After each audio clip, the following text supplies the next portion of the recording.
Bonjour et bienvenue sur le balado Femmes d'Hockey. Ici Isabelle Etier et je prends un moment pour vous souhaiter une très joyeuse, heureuse année 2022. Amour, santé, bonheur, mais surtout hockey. Je prends quelques instants aussi pour vous annoncer ce nouveau partenariat qui me rend très fière. Effectivement, ce géant de l'alimentation qui a envie de nourrir nos passions, qui nourrit la mienne, la vôtre, c'est-à-dire IGA devient le présentateur du balado Femmes d'Hockey à partir d'aujourd'hui. Vous savez, le balado, c'est le temps d'une période. Je vous invite à découvrir l'histoire et la passion de mon invité. Sans plus tarder, on commence avec un ancien joueur de la Ligue nationale, un ancien gardien de but. Il est papa de 3 filles qui évoluent au hockey au niveau cégep et universitaire, mais surtout, c'est notre nouveau directeur général à Hockey Québec, Jocelyn Thibault.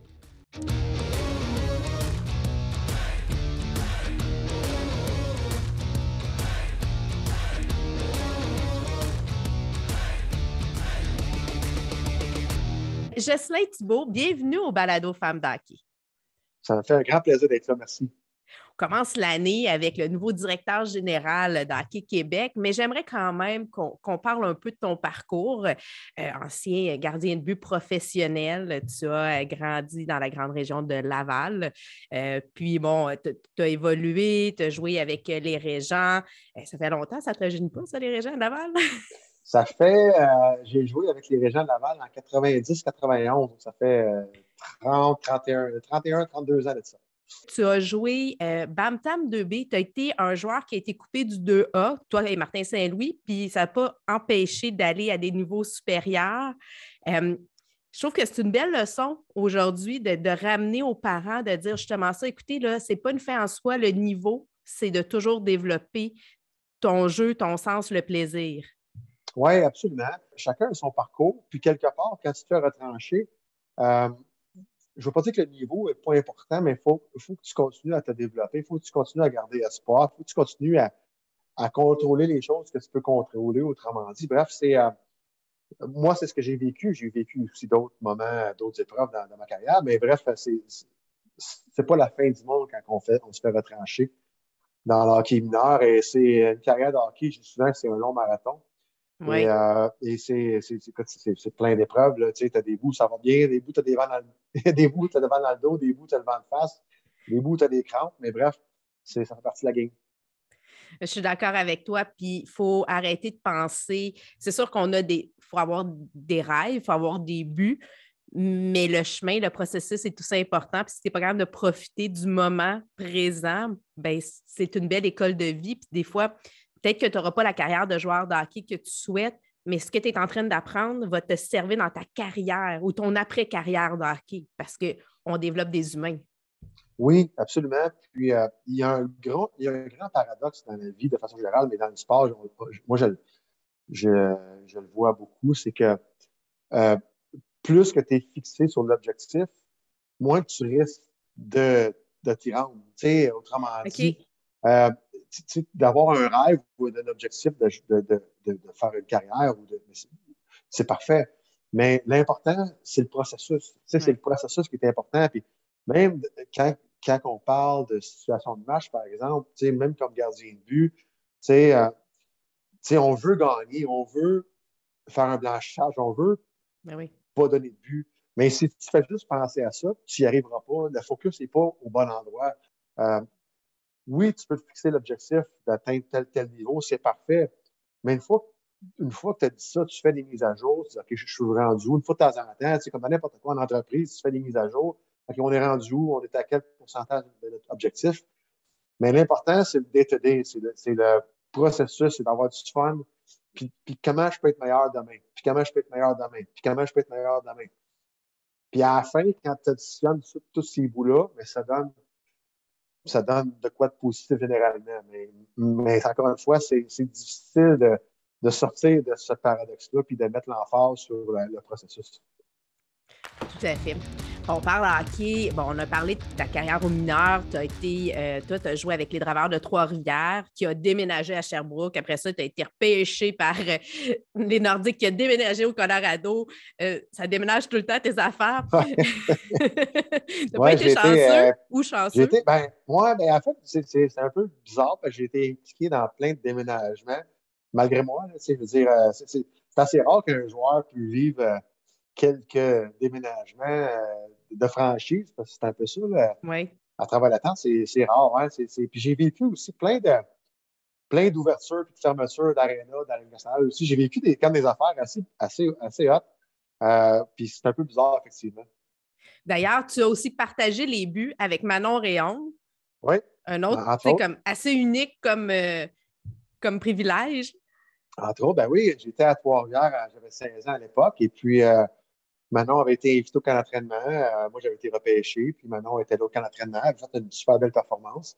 Puis elle était demeurée gardienne de substitut. Et puis, à un moment donné, il y a un gardien de but, Jean-François Labbé, qui était l'autre gardien de but, s'était blessé. Puis Manon avait été rappelé, on va dire comme ça, du club école à ce moment-là, qui était à Louisville, dans le Junior 3A. Et puis, tu sais, puis on est resté, je suis resté en très, très bon contact avec la famille Réon parce que Oui, il ben, est impliqué avec toi. absolument, Pascal, c'est un de mes bons amis, puis on est impliqués dans des choses ensemble, puis on a joué ensemble au hockey aussi après notre hockey junior majeur.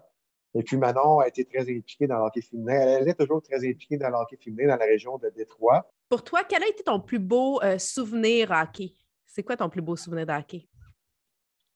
Sincèrement, j'ai la difficulté à attribuer un souvenir plus qu'un autre.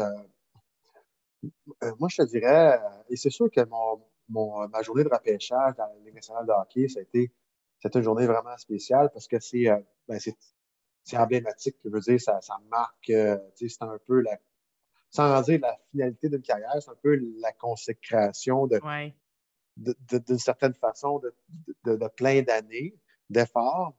Mais moi, je te dirais, Isabelle, ce que je retiens le plus de ma carrière de joueur, c'est les relations, les amis que je me suis fait, les expériences que j'ai vécues à travers les années. Parce que quand tu réalises pas quand tu joues ou quand tu es dedans, mais quand tu n'es plus dedans, quand tu es sorti Ouais. du milieu, quand je parle d'être sorti, quand tu n'es plus joueur, puis tu regardes ça de l'extérieur, tu réalises que le hockey, c'est la vie. Je veux dire, tu sais, je suis en entreprise, puis je fais plein de choses depuis que j'ai pris ma retraite, mais du hockey, mais je réalise que c'est incroyable comment le hockey est une école de vie, c'est une école de business, c'est une école de plein de choses. Fait que bref, on parle d'apprentissage, puis on parle de relations que tu crées. Fait que moi, c'est ce que je retiens du hockey, plus qu'un événement comme tel. Mais moi, j'aime bien dire, tu sais, c'est mon slogan, le hockey, ça ne se joue pas que sur la patinoire. Ben, c'est ça. Absolument. Absolument. Puis, à la fin parce que moi, je peux parler pour moi, c'est que je me souviens beaucoup plus de moments hors glace que de moments sur glace. Je ne sais pas comment l'expliquer mieux que ça, là. Tu sais, le hockey, tu as aussi amené ta femme, mais c'est pas sur la glace parce que c'était pas une passionnée de hockey. Elle a développé tu sais, Mélanie, elle nous le dit, là, c'est pas elle qui allait à l'aréna, c'est vraiment. Si je me trompe pas, tu étais en famille de pension chez elle ou elle vivait plus à la maison. Raconte-nous un peu l'histoire. Oui, ben, en fait, l'histoire, c'est que moi, Pascal Réaume, justement, le frère de Manon, restait en pension chez elle. Donc, ses frères, ses parents avaient un joueur des Faucons à l'époque, là. Et moi, je demeurais chez son cousin. OK. Alors, moi, je demeurais chez le cousin à Mélanie, ma femme. Et puis, à un moment donné, je l'ai vu à la maison. Puis là, évidemment que j'avais pas de blonde à l'époque. Puis j'ai dit, bon, on va faire un petit suivi sur ce dossier-là. Alors, à ce moment-là, c'est comme ça que c'est arrivé. Donc, c'est ça, sa famille de pension était, était parent avec elle. Ben, puis là, ben, 3 filles plus tard, presque 30 ans, vous êtes encore ensemble et c'est une belle histoire qui continue.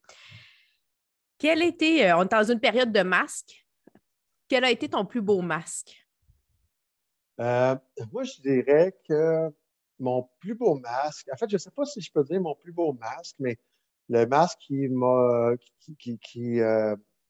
représente le plus pour moi, c'est le masque que j'ai eu avec le Canadien de Montréal.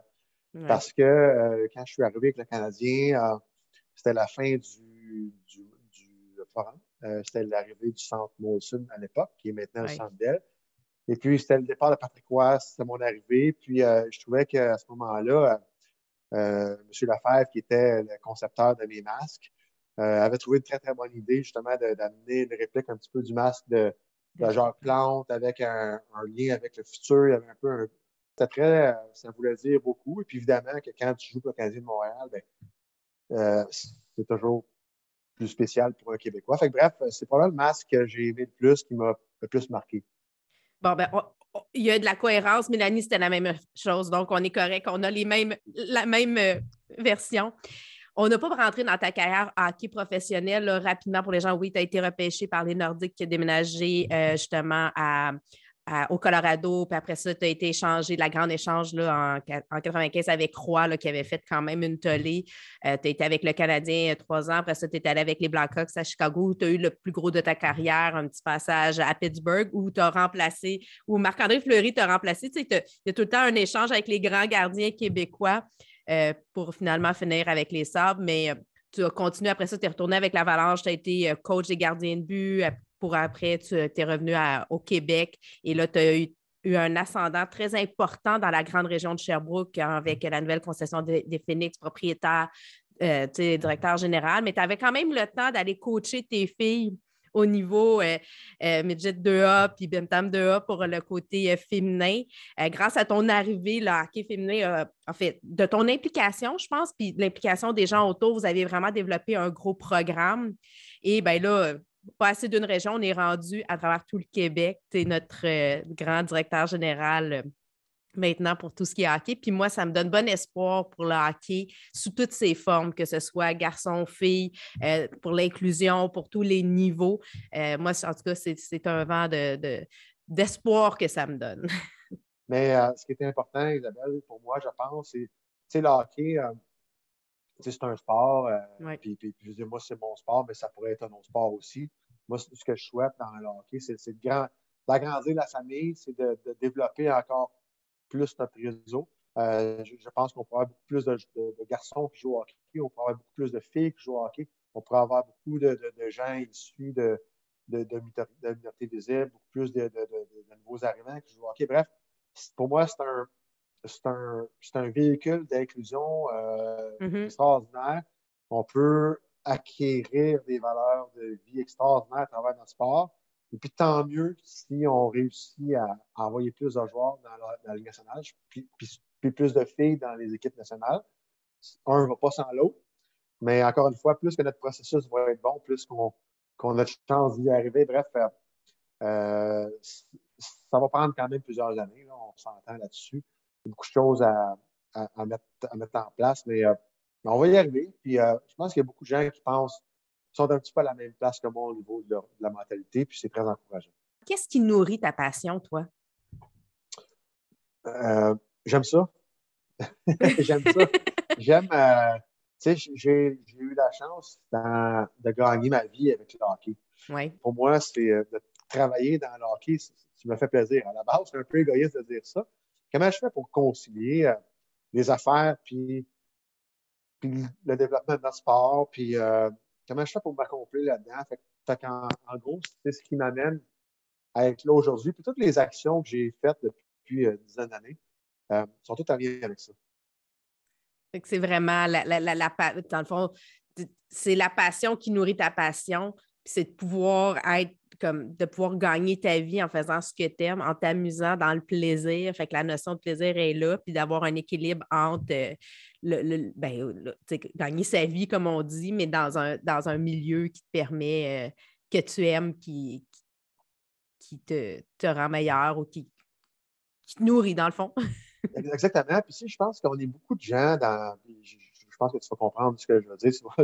C'est que quand, en termes de hockey, quand on fait du hockey, on ne compte pas les heures. Tu sais, il y a tellement d'entraîneurs bénévoles, d'administrateurs de régions, d'associations d'hockey mineurs, de directeurs, directrices techniques, écoute, il y a plein de gens dans notre sport qui font beaucoup plus par passion. Puis si au Québec, on rémunérait tous les gens qui sont impliqués dans le hockey mineur à l'heure, ben, je pense qu'on arriverait. Je pense que ça coûterait très cher. Ça coûterait très, Oui. très cher. Bref, fait qu'on est tous, tu sais, je m'inclus là-dedans. Comme tu le dis, moi, c'est un grand privilège de pouvoir de pouvoir gagner ma vie encore une fois là-dedans, dans le sport. Puis, moi, j'ai, tu sais, travaillé 50, 60 heures par semaine. Tu sais, j'ai toujours fait. Tu sais, puis moi, me coucher le soir, puis penser à des idées, puis me réveiller en plein milieu de la nuit parce que j'ai pensé à une idée, je veux dire, j'ai toujours fait ça. Fait que puis je sais que les gens qui sont dans le hockey, ils vont se reconnaître dans ce que je dis. Fait que moi, j'ai le privilège de dire, écoute, j'ai la chance de dire, moi, en plus, je suis rémunéré pour être là-dedans. Fait que, tu sais, c'est un grand privilège que j'accepte avec beaucoup d'humilité. Puis les gens, je pense, vont se reconnaître dans ce que je dis. On change carrément d'atmosphère. On s'en va dans le segment tir de barrage. C'est des ceci ou cela. On commence ça en force. C'est-tu plus chocolat ou vanille? Oh, chocolat. Chocolat. Une petite dent Ouais, un peu plus en que. fait, j'aimerais dire plus caramel. Mais Ah, caramel! Ah, j'aime ça. Puissance ou endurance? endurance. Endurance? Oui, j'ai toujours, en fait, souvent, les gardiens de but sont souvent, par définition, des athlètes très endurants. Très Mhm. endurants. Oui, il y a des bursts, comme on dit, là, Oui. des coups à donner durant nos entraînements et nos matchs, mais de façon générale, on est des athlètes on est des marathoniens, on va dire comme ça. Si je te demande matin ou soir? Moi, je suis un gars de matin. Et si je te demande forum ou Centre Bell, parce que bon, tu as été le gardien qui est parti du forum pour se rendre au Centre Molson à l'époque, aujourd'hui le Centre Bell. Pour toi, aujourd'hui, ça serait quoi, le forum ou le Centre Bell? Sans aucun doute, Farhan. Moi, Ah ouais, hein? je suis un puriste dans tous les sports. Je suis un puriste, puis on s'entend pour dire que la réalité économique des sports est ailleurs. Là, on s'entend, ça n'a pas été évident de garder le forum Non. en vie économiquement parlant, puis peut-être même d'un point de vue structurel aussi. À un moment Mhm. donné, les buildings vieillissent, mais pour moi, l'histoire qu'il y avait dans le forum, ce que ça sentait dans le vestiaire, c'était absolument magique. Puis, tu sais, je te dirais de façon générale dans le sport, je suis très attiré par les endroits emblématiques. Tu sais, j'ai eu la chance en 2003 d'aller au Masters, d'aller voir que l'année que Oui. Mike Weir a gagné le Green Jacket au Masters, j'étais là, puis juste d'être à Augusta, puis de marcher sur le terrain. Puis j'ai eu la chance comme joueur, justement, dans le national de jouer au Boston Gardens, de jouer au Mhm. Chicago Stadium, de jouer au Maple Leaf Gardens. Puis de, tous ces vieux amphithéâtres-là, je les ai tous faits. Alors, pour moi, il n'y a aucun doute que ça. Tu sais, les nouveaux amphithéâtres, c'est correct, c'est beau, c'est gigantesque, c'est chic, mais ces vieux amphithéâtres-là, pour moi, c'est avec quelque chose de spécial. Ils ont une âme. Ça arrive avec toute la dimension humaine, toute l'histoire, tout derrière. C'est une autre dimension. J'imagine que tu dis, ah, je m'assois à la même place que. Tu sais. Absolument. Fait que pour moi, ça a une grande importance. Place aux femmes, comme à Femme d'hockey, on aime mettre en valeur les femmes dans l'univers du hockey. Qui est la femme d'hockey qui t'inspire? Euh, il y en a plusieurs, sincèrement. Je suis obligé de te dire que parce que j'ai été en contact avec elle euh, pour différentes raisons, je te dirais Caroline Ouellette. Ah oui? Caroline Ouellette, oui, parce que j'ai une de mes filles qui joue pour elle là, avec Oui. les Seigneurs de Concordia. Et puis j'étais très impressionné par justement les présentations que les Stingers font, puis par leur programme de hockey. Je suis très impressionné. Il y a des très, très bons programmes de hockey féminin au niveau collégial universitaire que c'est vraiment le fun. Euh, puis Caroline, j'ai eu la chance d'assister à une de ses conférences il y a quelques années à Sherbrooke.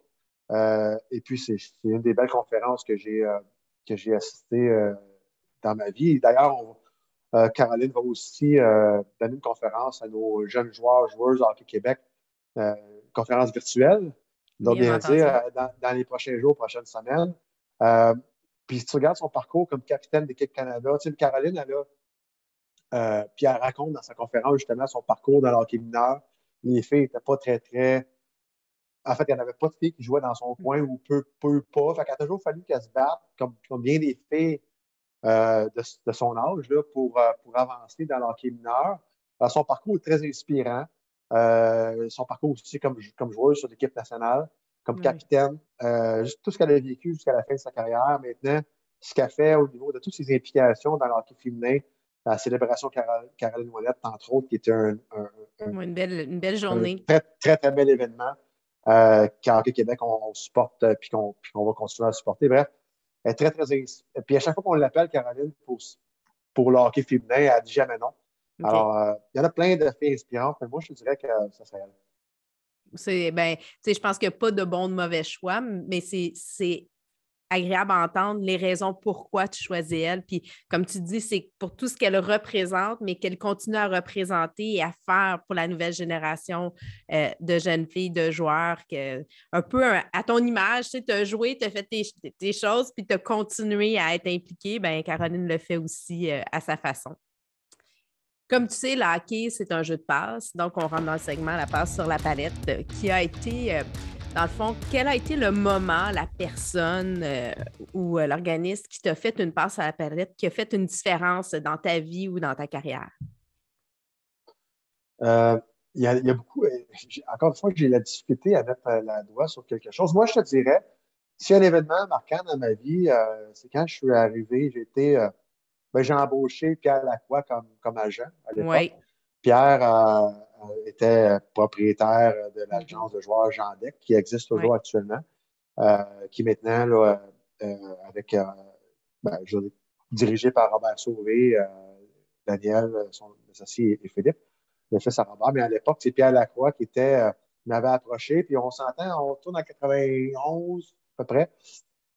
Il n'y avait pas des agents influents québécois, il n'y en avait pas tant que ça. Il y avait Pierre Lacroix, il y avait Gilles Lupien aussi, Oui. qui était un agent important au Québec. Puis il y en avait peut-être d'autres, mais je vous dirais que c'était pas mal les deux gros agents à ce moment-là. Puis Pierre m'avait appelé, puis tout le support puis, que j'ai eu, la perception, l'accompagnement qui m'a amené, qui m'a donné, que l'agence m'a donné. Euh, je pense que c'est un élément marquant parce que quand tu as 16, 17 ans, 18 ans, tu te fais repêcher, puis là, tu arrives dans un monde vraiment gros. Puis là, tu rencontres des idoles, tu rencontres du monde, tu te fais repêcher, puis tu sais, t'es comme, t'as 16, 17 ans, 18 ans, fait que t'es comme pas Tu peux être vraiment, impressionné un peu, là. ouais, t'es impressionné, t'es pas nécessairement très cristallisé là, comme Oui. individu, comme personne. Fait que d'avoir justement un gars comme Pierre à l'époque qui m'a pris sous son aile, puis qui m'a amené dans ce milieu-là, qui m'a guidé, qui m'a coaché dans ce milieu-là, puis qui m'a aidé aussi en, comment je pourrais dire ça, en me matchant, je ne sais pas le mot français, mais avec des vétérans, tu sais, avec des Pierre Turgeon, des Stephen Finn à l'époque, euh, ben, ça a été un moment important dans ma carrière. Mais j'aime ce que tu dis parce que souvent, c'est une discussion agent, pas agent, où est-ce qu'on va. Parce qu'un rôle de parent, tu sais, il y a une certaine limite. Il faut faire attention. Là. Je pense que quand tu as 14 ans, 13 ans, 15 ans, dépendamment à quel niveau tu exerces, tu n'as pas nécessairement besoin d'un agent. Là. Mais ce que j'aime que tu me penses, c'est vraiment au niveau professionnel. Lorsque tu arrives à des niveaux supérieurs, tu es repêché, tu dois rentrer dans un monde d'adultes, une industrie. Mais en Oui, tant que parent, tu as beau suivre le hockey, c'est une autre game. Tu as besoin d'experts autour de toi pour t'encadrer, ben, que tu te sentes en sécurité, savoir ce que tu t'en vas parce que ça peut être assez requin, si je peux absolument. dire. Oui, donc quand tu arrives à ce niveau-là, je pense que c'est important d'avoir l'accompagnement d'un professionnel, d'un pro à ce niveau-là. Mais tu sais aussi, qu'est-ce qui est difficile aussi, Isabelle, dans tout ça, c'est que c'est important d'être bien groundé aussi. Parce Oui. que, comme tu dis, là, tu pars à gauche, par à droite, puis là, tu signes des contrats, puis tu signes des ententes à gauche, par à droite, puis là, les choses vont vite. Puis pour moi, d'avoir eu un gars comme Pierre, tu sais, pour me grounder, puis tu sais, pour avoir des rencontres de façon assez régulière, puis tu sais, pour me remettre, tu sais, je suis un gars, tu sais, j'ai eu la chance d'avoir des bons parents, je pense que je viens Oui. d'une bonne famille. Fait que j'avais des bonnes valeurs familiales, des bonnes valeurs de base dans la vie, je pense, quand je suis arrivé à ce niveau-là. Mais Pierre, tu sais, puis encore, à chaque jour, je me souviens de ses paroles. Tu sais, Jocelyn, il y a trois lettres qui sont importantes dans la vie quand on prend des décisions. Lui, c'est le GPS. Le gros bon sens. Ben, tu sais, il dit, regarde, si tu bases ta vie et puis tu prends des décisions en fonction du gros bon sens, je pense que tu vas faire un bout avec ça. Fait que, bref, ça m'a toujours resté dans la tête. Mais j'avais besoin à ce moment-là de me faire grounder puis d'avoir un genre de mentor pour passer à travers ce tournant-là de ma vie. Ce passage-là vers le sport professionnel. Et puis Pierre a été une grande influence pour moi pendant ces années-là, qui étaient des années importantes. Je comprends tout à fait. Et maintenant, je te donne l'occasion de faire une passe sur la palette à une personne ou un organisme. À qui ou à quel organisme tu aimerais le faire? C'est une question qui est extrêmement difficile. Si je pouvais faire une passe à un organisme actuellement, en fait, ça peut être Hockey Québec, tu sais. ouais, c'était quasiment un peu poche de dire que j'ai pensé à Hockey Québec, mais ça l'est pas. Mais si j'avais une passe à faire actuellement, ça serait à tous les organismes qui sont responsables d'organiser le sport avec nos jeunes. Tu sais, je pense aux fédérations, je pense aux organisations de hockey, si on parle de hockey, mais il y a aussi des organisations de soccer, de patinage de vitesse, bref. Si j'avais une passe à faire ou si j'avais un souhait pour eux actuellement, c'est qu'on puisse être capable le plus rapidement possible de recommencer à accomplir cette mission du mieux qu'on peut. Je pense que c'est ça qui est actuellement, je suis dans ce mood-là. C'est ce que je vais dire, c'est ce que je peux dire. Écoute, vestiaire, ce qui se passe dans le vestiaire, ben, ça reste pas dans le vestiaire à Femme d'Hockey. On aime ça avoir des anecdotes inédites qui peuvent être cocasses ou émotives. C'est selon comme tu le sens, mais on a envie d'en apprendre un peu plus, d'avoir une petite histoire intéressante que tu as vécue à nous raconter. Ben, écoute, il y en a plusieurs, parce que souvent, il y avait plein de choses cocasses là, dans le hockey, mais je suis obligé il y en a plusieurs. En fait, tu sais, un de mes bons amis, André Roy, je suis obligé de ramener André à l'avant-plan parce que j'ai vécu des choses tellement cocasses avec lui. Puis, à un moment donné, quand j'étais à Pittsburgh avec lui, puis il avait été soumis au balotage par les Penguins de Pittsburgh. Et puis, il y avait dans l'ancienne arena, dans le Civic Center à Pittsburgh, il y avait la chambre des joueurs. Puis à côté de la chambre des joueurs, il y avait un petit lounge là, avec un téléviseur, puis un divan. Puis les joueurs, on allait souvent s'asseoir là, discuter, prendre un café, regarder la télévision. Puis on avait nos meetings là. Puis chaque joueur avait une photo individuelle sur les murs. C'était une grande pièce. Bref, chaque joueur avait une photo individuelle. Fait que le matin où André avait été soumis au balotage, il avait décroché sa photo. Il l'avait amené dans le vestiaire et puis il l'avait mis à l'encan. Donc, il avait dit, il avait parti un encan, puis donc avec sa voix d'encanteur, il avait dit, photo d'André Roy à vendre, alors on part à 100 qui dit mieux. Puis là, il avait parti un encan. Il a mis sa photo à l'encan ce matin-là. Écoute, je pourrais, il y a tellement d'autres. Tu sais, à un moment donné, j'étais à San Jose, on était à San Jose, encore une fois, avec les Pingouins. André, il était rendu à Tom Hockey, Artie Scratch, il était retranché de la formation à ce moment-là. Et il s'était dépêché, il a fait le warm-up, il a fait la période d'échauffement, il s'était dépêché à se déshabiller après la période d'échauffement. Puis quand, pour ceux qui connaissent l'aréna à San Jose, tu marches dans le corridor, puis tu embarques sur la glace, puis tu as toujours un placier de San Jose qui a un veston mauve. Tu sais, c'est un veston un peu comme au forum, il y avait des vestons. Là, il est allé mettre le l'époque. veston. Oui, fait que là, il s'était dépêché. Il avait mis un habit trop petit pour lui. En fait, il avait mis des pantalons d'habit trop petits pour lui, puis il s'était arrangé avec le placier. Il avait mis le veston du placier, qui était évidemment trop petit pour lui. Il s'était pogné les cheveux. Il s'était mis une paire de lunettes. Bref, il ne nous l'avait pas dit. Donc, quand on était embarqué sur la glace, tout le monde pleurait. Le Marc Delfeury, à l'époque, qui était le gardien partant, il pleurait dans son masque. Alors, c'est ça. Je pourrais t'en raconter plein d'autres, mais André fait partie des meilleures histoires, comme acteur des meilleures histoires de ma carrière. Très intéressant. Ben, Jocelyn, merci d'avoir pris le temps de venir nous jaser à Femme d'hockey, de nous raconter un peu plus de ton histoire, de ta relation avec le hockey. Tu as un grand parcours qui n'est pas terminé. On va te suivre certainement dans l'évolution de ton mandat avec Hockey Québec. Et ce qui me rend très confiante, c'est que je sens plaisir, passion, inclusion dans ton discours. Puis, ben, c'est ça, selon moi, le hockey. Ben, un gros merci. Merci Isabelle pour ton temps. Puis longue vie à Femme d'hockey. C'est génial. Puis on est là pour n'importe quand pour participer à tes activités. Bien, avec plaisir. On travaille ensemble, comme on dit, hein, c'est un groupe, tout le monde ensemble, qu'on va réussir à faire évoluer notre beau sport qu'on aime. Absolument. Merci beaucoup. Bien, merci à toi. Bye bye.